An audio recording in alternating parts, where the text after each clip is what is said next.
বুঝলে কৃষ্ণচন্দ্র, এখানে এসে তোমার ওই ছায়াটির সঙ্গে কথা না বললে আমার যে ভালো লাগে না। গোপাল, ও গোপাল! এই তো গোপাল এসে গেছে। তা কোথায় ছিলে গোপাল? আগে ঘরের বাইরে দাঁড়িয়েছিলাম। কেন কেন কেন কেন ঘরের বাইরে দাঁড়িয়েছিলে কেন? আগে শুনেছি মন্দিরে ভোগের সময় পুরোহিত ছাড়া অন্য কেউ হুট করে মন্দিরে ঢুকে পড়লে দেবতা নাকি অসন্তুষ্ট হন। হ্যাঁ, কথাটা আমিও জানি, কিন্তু আমি তো আর দেবতা নই। কি যে বলেন, আপনি হলেন আমাদের দণ্ডমুণ্ডের কর্তা, তাই আমাদের কাছে আপনি তো জ্যান্ত দেবতা। হুজুর, কি জাহাপনা, কিছু কি ভুল বললাম? মনে হচ্ছে গোপাল আমায় কথার খোঁচা দিচ্ছে। ঠিক আছে, দেখো এবার আসল খোঁচা কাকে বলে। এই শোনো কৃষ্ণচন্দ্র, আজ আমি গোপাল আর তোমার মন্ত্রীর সাথে একসঙ্গে মধ্যাহ্ন ভোজন করব। তুমিও অবশ্য সঙ্গে থাকবে। এই তো খুব ভালো কথা জনাব। আচ্ছা, আপনার ইচ্ছে মতোই সব ব্যবস্থা হবে। গোপাল, বলুন হুজুর। তাহলে এখন বুঝতে পারছো তো, তুমি যাকে জ্যান্ত দেবতা বলছো সেই দেবতা কিন্তু তোমার সঙ্গে একসঙ্গে খেতে চাইছে। এ আপনার মহানুভবতা হুজুর। এই মিচকেপনা করা আজ আমি ঘুচিয়ে দেবো তোমার। আমি তাহলে এখন আসি হুজুর। কোথায় যাচ্ছ? দুপুরে আপনার সঙ্গে একসাথে খাবো বলে কথা। ভালো করে চান করে কাঁচা পোশাক পরে আসতে হবে না? ঠিক আছে, যাও। গোপাল, বাড়ি যাবার পথে মন্ত্রীকেও কিন্তু দুপুরে খাওয়ার ব্যাপারটা বলে যেও। ঠিক আছে মহারাজ।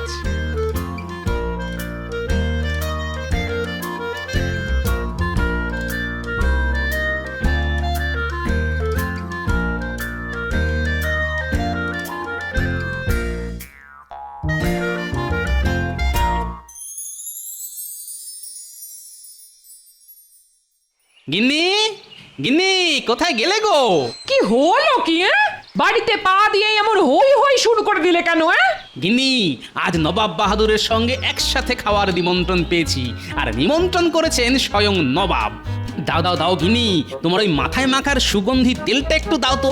মাথায় মেখে টপ করে পুকুর থেকে ডুবটা দিয়ে আসি। কত ছিঁড়ি দেখো। বলি মাথায় তো চুল নেই, তা গন্ধ তেল মাখবে কোথায় তোমার ওই চকচকে টাকে? আয় আয়, দেখো গিন্নি, আমার এই টাক নিয়ে খোঁটা দেবে না বলে দিচ্ছি। বলি এই কৃষ্ণনগরে এমন আরেকটা টাক খুঁজে পাবে কেউ? শোনো, যা বললাম তাড়াতাড়ি করো। তেল, গামছা, কাঁচা পোশাক সব বের করে রাখো। আজ না, আজ খুব সেজে গুজে রাজপ্রাসাদে খেতে যাব। এই রে, কি হলো আবার? মহারাজ তো মন্ত্রী মশাইকে বলতে বলেছিলেন, তাড়াহুড়োর মাথায় সেটাই তো ভুলে গেছি। গিনি, আমি চট করে মন্ত্রীর ওখান থেকে ঘুরে আসছি, তুমি সব বের করে রাখবে কিন্তু।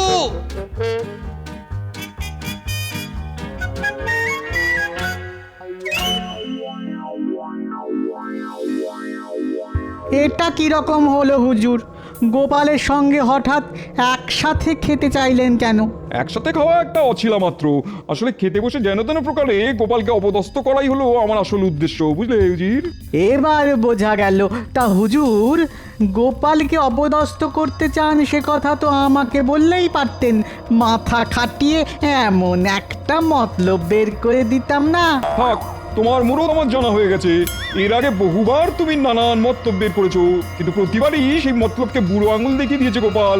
তাই এবার যা করার আমি নিজেই করব। হুজুর, আপনার দুপুরের খাবার প্রস্তুত। তাই নাকি? তা গোপাল এসেছে? হ্যাঁ হুজুর, গোপাল, মন্ত্রী সকলেই এসে গেছে। তাহলে তো যেতেই হয়। চলো উজির, চলো। আরে করেছো কি কৃষ্ণচন্দ্র? এ তো দেখছি রীতিমতো এলাহি আয়োজন। এলাহি বলে লজ্জা দেবেন না হুজুর, ওই সামান্য কিছু। তা গোপাল কই? গোপাল, এই যে জাহাপনা, আমি এখানে। এসো এসো এসো এসো গোপাল, তুমি আজ আমার পাশে বসে খাবে। বাবা, এত খাতির না? গতিক তো সুবিধের বলে মনে হচ্ছে না। আরে কি হলো কি? গোপাল, এসো, খাবে, এসো।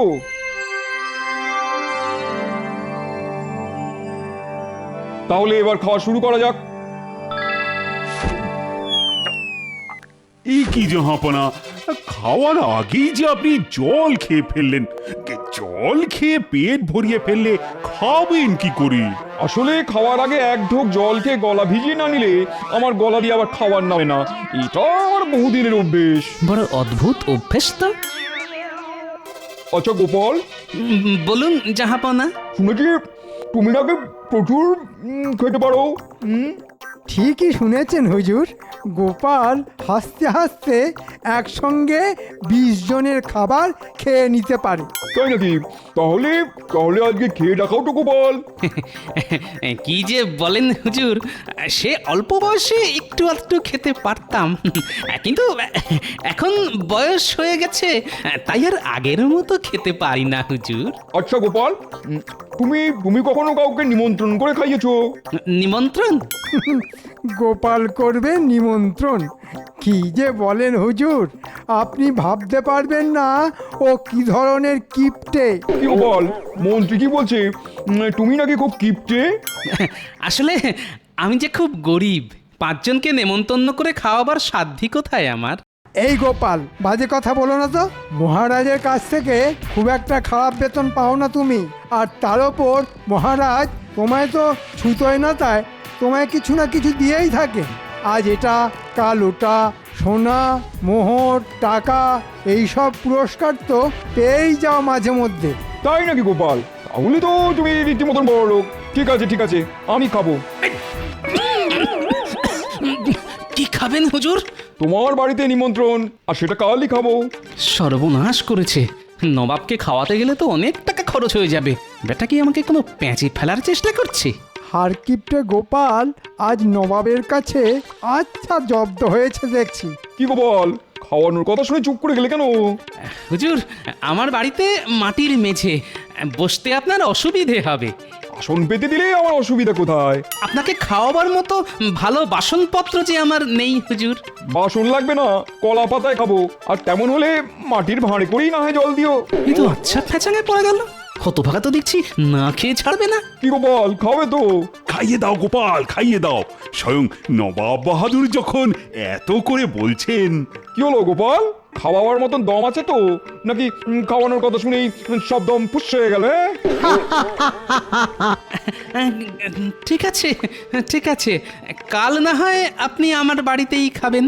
গোপালকে আরো দব্দ করতে হবে। আমি শুধু একলা খেতে যাব না, এখানে যারা যারা আছে তারা সকলে মিলেই তোমার বাড়ি খেতে যাবে। আর যা তা খাওয়ানো চলবে না কিন্তু। কি খাবেন বলুন? কি খাবো? কমপক্ষে 4 রকমের মাছ, পাবদা, ইলিশ, গলদা চিংড়ি আর পাকা রুই। তারপর কচি পাঁঠার ঝোল। হ্যাঁ হ্যাঁ হ্যাঁ, তাও হবে তাও হবে। আর সেই সাথে ভোলা ময়রা লাল দই, মাখা সন্দেশ আর রাবড়ি। কি গোপাল, হবে তো? বলছেন যখন, তখন সবই তো করতে হবে হুজুর। তবে শুনেছি সস্তায় পাও বলে তুমি নাকি পচা ধসা জিনিস কিনে আনো। বেটা দেখছি বাগে পেয়ে আমায় খুব হেনস্থা করছে। ঠিক আছে, একবার আমার বাড়ি এসো, তখন বুঝিয়ে দেব মজা। সে যাই হোক, কাল কিন্তু রান্না করে যা খাওয়াবে তার সবগুলোই যেন হয় খুব টাটকা আর গরম গরম। ঠিক আছে? গরম গরম? ঠিক আছে, তাই হবে।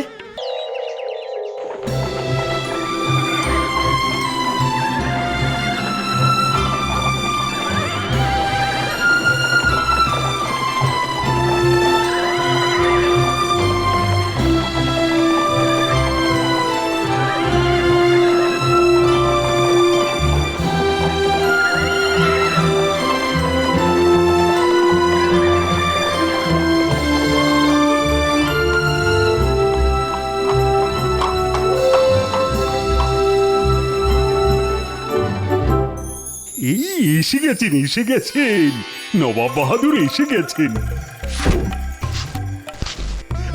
আসুন আসুন নবাব বাহাদুর, কি সৌভাগ্য আমার যে বেগম সাহেবাকে সঙ্গে নিয়ে আপনি আমার নিমন্ত্রণ রক্ষা করতে এসেছেন।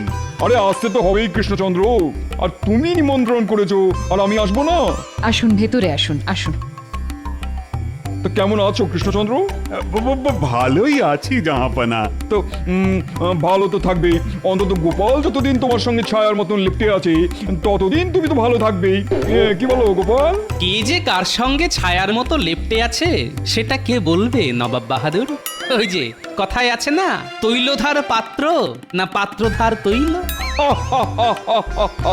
বেড়ে বলেছো গোপাল, হ্যাঁ। তবে ব্যাপারটা কি জানো, তেল যদি বেশি হয় পাত্র থেকে উপচে পড়ে, তাহলে ওই তেলে পা হড়কে পা ভেঙে যেতেও পারে। হ্যাঁ, চলো এই কৃষ্ণচন্দ্র, প্রাসাদের ভেতরে চলো, আমার কিন্তু খুব খিদে পেয়েছে। চলো চলো চলো।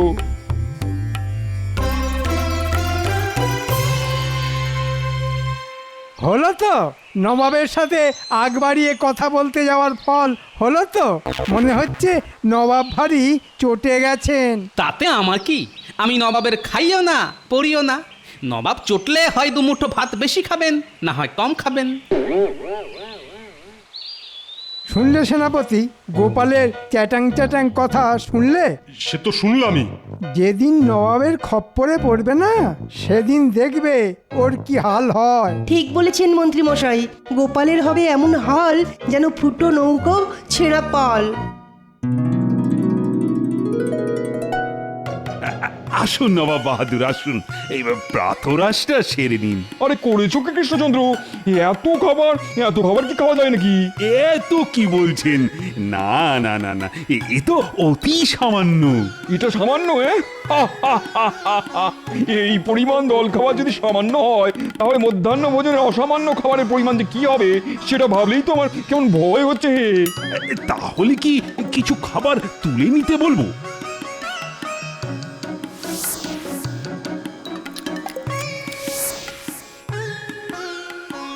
তা গোপালকে দেখছি না, ওকে ডাকো, বুঝলে? এমন গরম খাওয়াবো না যে কেঁদে কুল পাবে না। আহা কি মজা! আজ কৃষ্ণচন্দ্রের বাড়িতে ভোজ, কাল আবার গোপালের বাড়িতে নিমন্ত্রণ। শুধু খাওয়া আর খাওয়া, খাওয়া আর খাওয়া। হা হা হা হা। নবাব বাহাদুর গোপালকে বড় পেঁচে ফেলে দিল দেখছি।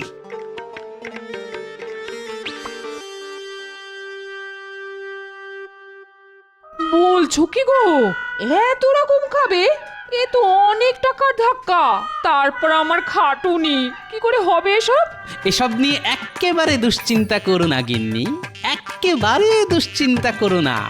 তুমি শুধু গরম গরম চারটি ভাত আর শাক ভাজা করে রেখো। আর হ্যাঁ, খাবার জলটা বেশ করে ফুটিয়ে রাখতে ভুলো না কিন্তু। নবাব এলেই কিন্তু মাটির ভাঁড়ে করে ফুটন্ত জল দিতে হবে। এইসব উল্টো পাল্টা বলছো বলো তো? ফুটন্ত খাবার জল কি আবার দেয় নাকি মানুষকে? মানুষকে না দিলেও নবাবকে দেওয়া যায় গিন্নি। আর নবাব তো সবকিছুই গরম গরম খেতে চেয়েছেন। কি জানি বাবা, তোমার ওই টেকো মাথার মধ্যে আবার কি দুষ্টু বুদ্ধি খেলা করছে, কে জানে বাবা। আমার বাড়িতে খেতে এসে এমন ছেঁকা খাবে যে সারা জীবন মনে রাখতে হবে ওই পাজি নবাবকে।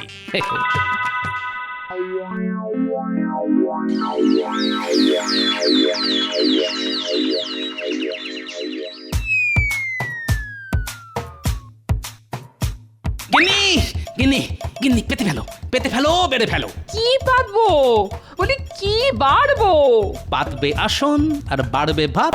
সদল বলে নবাব আসছেন।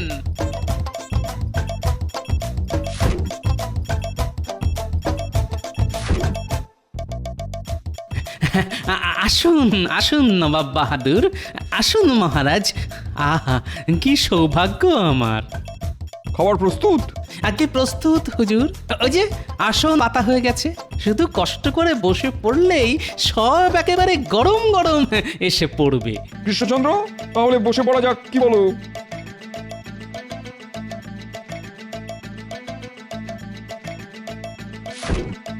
গিন্নি, ভাত।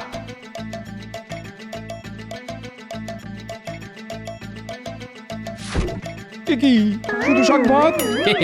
আগে শাক ভাত দিয়েই তো ভুরি ভোজ শুরু করতে হয় হুজুর। এরপর ধাপে ধাপে সব আসবে। কি হলো হুজুর? আমার খাবার জল লাগবে যে। ও হ্যাঁ হ্যাঁ হ্যাঁ, খাবার আগে এক ঢোক জল খেয়ে গলা ভিজিয়ে নেওয়া তো আবার আপনার বহুদিনের অভ্যেস। গিন্নি, চটপট জল।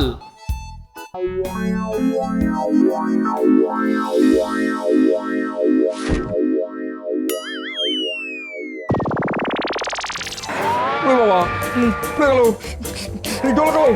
ওরে বাবা, উজির উজির আমার আমার মুখে ফু দাও উফ বাবারে বাবারে জিভতে চলে যাচ্ছে কি কি কি গরম রে বাবা ওরে বাবা রে বাবা কি হলো জাহাপানা? হলো আমার মাথা তোমার মুন্ডু গোপাল আমায় ফুটন্ত গরম জল খাইয়ে দিয়েছে ওরে বাবারে ওরে বাবারে জিভটা পুড়ে গেল রে সে কি? এই গোপাল, তোমার একই দুর্মতি, হ্যাঁ? নবাব বাহাদুরকে তুমি ফুটন্ত গরম জল খাইয়ে দিলে কেন? হে বাবা, আচ্ছা এর মধ্যে আমার দোষ কোথায়? হুজুরই তো সবকিছু গরম গরম খেতে চেয়েছিলেন বলেই তো। চাপড়া হবে গরম মানে কি ফুটন্ত গরম জল? আগে আমি ঠিক বুঝতে পারিনি হুজুর। ন্যাকা বুঝতে পারিনি, আমি এক্ষুনি এখান থেকে চলে যাবো। তাহলে খাওয়া 4 রকমের মাছ, তারপর কচি পাঁঠার ঝোল, ভোলা ময়রার লাল দই, মাখা সন্দেশ আর রাবড়ি। উফ বাবারে জিপ টিপ সব পুড়ে গেল বাবারে যত সব হ্যাংলার দল খেতে হলে তোমরা খাও উফ, কিন্তু পোড়া জিপ নিয়ে আমি আর কিছুতেই খেতে পারবো না জ্বলে গেল সব উফ যা আপনি না খেলে তো আমরাও কিচ্ছুটি দাঁতে কাটতে পারবো না। তাহলে আর কি ফিরে চলো আমার সঙ্গে উফ জিপটা কি জ্বালা করছে বাবা জিপটা পুরো জ্বলে গেল উফ কিন্তু এত বড় একটা অন্যায় করার পরও গোপাল কি কোনো শাস্তি পাবে না? গোপাল ভুল করেছে, কিন্তু অন্যায় তো কিছু করেনি। কি বলছেন কি? কেউ কিছু বুঝতে না পারলেও আমি বেশ বুঝতে পেরেছি নবাবকে হেনস্থা করার জন্যই গোপাল এটা করেছে। ঠিক বলেছো উজির, এটা গোপালের শয়তানি, তাই শাস্তি ওকে পেতেই হবে। এই শোনো গোপাল, তুমি আগুনে জল ফুটিয়ে আমার জিভে ছ্যাঁকা খাইয়েছো, এর শাস্তি হলো মৃত্যুদণ্ড। মৃত্যুদণ্ড? হ্যাঁ, এই কৃষ্ণনগরেই ওকে আমি শুলে চড়াবো। ওকে কি একটা সুযোগ দেওয়া যায় না? সুযোগ? ঠিক আছে ঠিক আছে, একটা সুযোগ ওকে দিতে পারি। একদিনের মধ্যে ও যদি আগুন ছাড়া, আতশ কাঁচের ব্যবহার ছাড়া আর বিজ্ঞানীর পরামর্শ ছাড়া অন্য কিছু করে আমাকে ছ্যাঁকা খাওয়াতে পারে, তাহলেই ওর নিষ্কৃতি, না হলে শুলে ওকে চড়তেই হবে। চলে এসো উজি।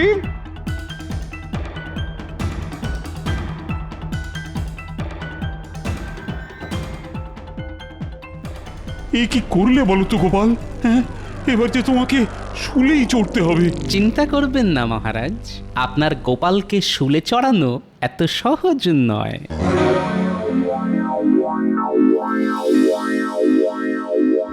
খুব তো বড় মুখ করে মহারাজকে বলে দিলাম আমাকে শুলে চড়ানো অত সহজ নয়, কিন্তু আগুন ছাড়া নবাব বেটাকে ছ্যাঁকা খাওয়াবো কি করে? কিছুই তো মাথায় আসছে না। এদিকে সময়ও তো হাতে আর বেশি নেই। কি যে করি। গোপাল দাদু, একা একা কোথায় যাচ্ছো? মুটির কথা শুনে মনে হচ্ছে আমার শুলে চড়ানোর ব্যাপারটা এখনো 5 কান হয়নি। হলে ওরা জানতে পারতো আর আমাকে দেখেই পুটি কান্নাকাটি শুরু করে দিত। কি গো, চুপ করে আছো কেন? আমার কথার উত্তর দাও। ও হ্যাঁ, উত্তর তো দেবই, কিন্তু তার আগে বলতো তুই কোথায় যাচ্ছিস? যাচ্ছি নয় গো, আসছি মুদির দোকান থেকে। তাই সন্ধেবেলা মুদির দোকানে গিয়েছিলি কেন? রিঠে ফল কিনতে। কাল আমি আর মা রিঠে ফলের ফেনা দিয়ে মাথা ঘষবো। রিঠে ফল? মনে পড়ে গেছে। এই পুটি, আমায় কটা রিঠে ফল দে তো। রিঠে ফল দিয়ে তুমি কি করবে? তোমার মাথায় তো চুলই নেই। আহা, দে না কটা। ওহ, কি উপকার যে করলি আমার। আমি আসছি রে। দেখো দেখো, রিঠে ফল নিয়ে কেমন দৌড়ে চলে গেল। মাঝে মধ্যে কি যে হয় দাদুর।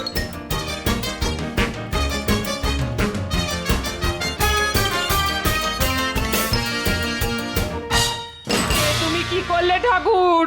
মানুষটার কিছু হয়ে গেলে আমি যে আর বাঁচবো না ঠাকুর, আমি যে আর বাঁচবো না। আমারও কিছু হবে না। আর ঠাকুরের ইচ্ছে তুমিও যেমন বেঁচে ছিলে তেমনই বেঁচে পড়তে থাকবে গিন্নি।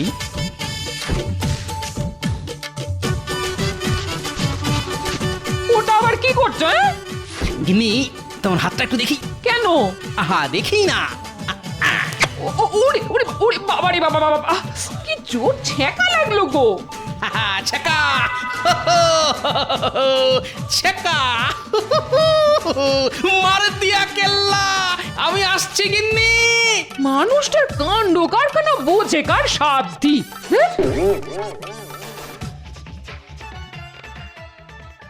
বুঝলে উজি, গোপালকে একবার শুলে চড়াতে পারলেই কেল্লা ফতে।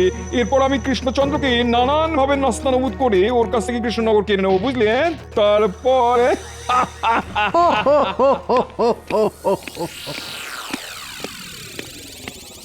কি ব্যাপার তুমি এই সময় এখানে কেন কৃষ্ণচন্দ্র? বলছিলাম কি মানে ওই গোপালকে কি কোনোভাবে ক্ষমা করে দেওয়া যায় না? মানে ওই শুলে চড়াবার বদলে যদি অন্য কোনো শাস্তি। না না না না, ক্ষমা নয় ক্ষমা নয়, ওই বেয়াদবটার কোনো ক্ষমা নেই, শুলে ওকে চড়তেই হবে।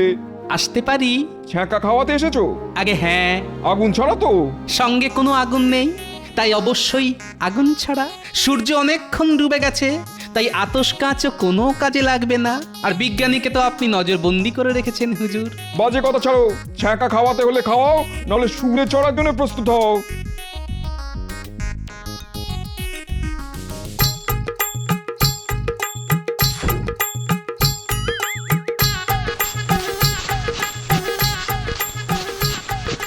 তাহলে আপনার হাতের তালুটা একটু বাড়িয়ে দিন হুজুর। উই বাপরে, এ কি জোরে থাকা গেলাম রে।